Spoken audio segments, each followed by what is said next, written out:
happy to report that we made substantial progress between the United States and China in the very important trade talks. U.S. Treasury Secretary Scott Bessent said on Sunday U.S. officials reached a deal with China to cut the trade deficit.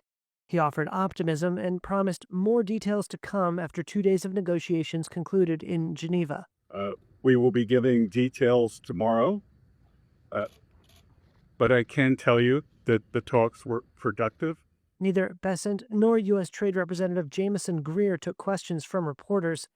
The meeting was the first face-to-face interaction between senior U.S. and Chinese economic officials since U.S. President Donald Trump took office. We're talking about a tariff of 10% on China based on the fact that they're sending fentanyl to Mexico and Canada. Trump launched a global tariff blitz that started with declaring a national emergency over the U.S. fentanyl crisis and imposing a new 20% tariff on Chinese goods in February. The president then followed with a 34% reciprocal duty on Chinese imports in April, and subsequent rounds pushed the rates into triple digits, bringing nearly $600 billion in two-way trade to a standstill.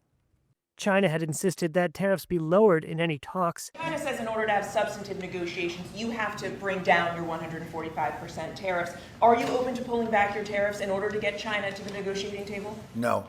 Trump said on Friday that an 80% tariff on Chinese goods, quote, seems right, suggesting for the first time a specific reduction target.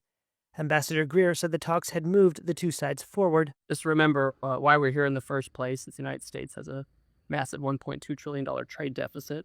So the president declared a national emergency and imposed tariffs. So we're confident that the deal we struck with our Chinese partners will help us to work toward resolving that national emergency.